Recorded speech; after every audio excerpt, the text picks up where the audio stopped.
Welcome to Swetha's kitchen.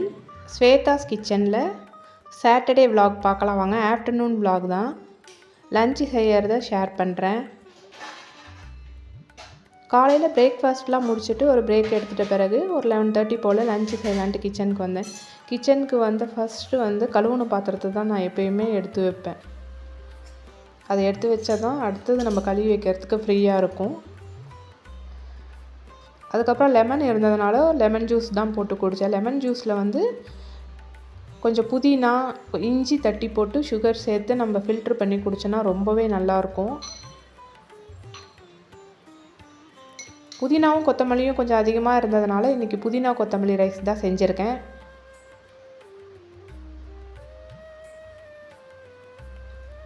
எப்படி செய்கிறதுன்னு share பண்ணுறேன் உங்களோட.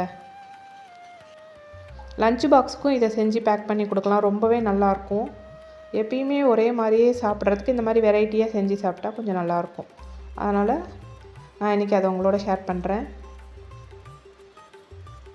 புதினாவும் கொத்தமல்லியும் சம அளவு எடுத்து ஒரு மிக்ஸி ஜாரில் அலசிட்டு சேர்த்துக்கணும். அதில் ஒரு 2 பச்சை மிளகாவை உடச்சி சேர்த்துருக்கேன். கொஞ்சமாக தண்ணி ஊற்றி அதை நல்லா அரைச்சி எடுத்துக்கணும். ஒரு துண்டு பூண்டு, ஒரு துண்டு இஞ்சியும் சேர்த்து இது எல்லாத்தையும் சேர்த்து அரைச்சி ஒரு பாத்திரத்தில் தனியாக எடுத்து வச்சுக்கணும். நான் பாஸ்மதி ரைஸ் தான் எடுத்துருக்கிறேன். ஒரு அழாக்கு எடுத்துருக்கிறேன். அதை ஊற வச்சுட்டு இப்போ ஒரு 1/4 மூடி தேங்காவை எடுத்து தேங்காவை அரைச்சி தேங்காய் பால் எடுத்து வச்சுக்கணும் தனியாக. இப்போ இதுக்கு 2 பெரிய வெங்காயம் நீட்டமாக கட் பண்ணிக்கிட்டேன். ஒரு பெரிய தக்காளியையும் நீட்டமாக கட் பண்ணிக்கிட்டேன். ஒரு 2 பச்சை மிளகாய் நீட்டமாக கீறி எடுத்துக்கிட்டேன். நான் குக்கரில் தான் செஞ்சுருக்கேன். இப்போ குக்கர் வச்சுட்டு 2 டேபிள் ஸ்பூன் எண்ணெய் சேர்த்துருக்கேன். ஸ்பைசஸ் பிரியாணி இலை, பட்டை, லவங்கம் இது மட்டும்தான் சேர்த்துருக்கேன். கொஞ்சமாக சோம்பு சேர்த்துருக்கேன். இப்போ நறுக்கி வச்சுருக்க வெங்காயம், தக்காளி, பச்சை மிளகா, கருவேப்பிலை இது எல்லாத்தையும் சேர்த்து நல்லா வதக்கி விடணும். கூட இஞ்சி பூண்டு பேஸ்ட்டும் சேர்த்துருக்கேன். அதையும் நல்லா வதக்கிட்டு அரைச்சி வச்சுருக்கேன் இந்த புதினா கொத்தமல்லி சாறை எடுத்து அதில் ஊற்றிடணும்.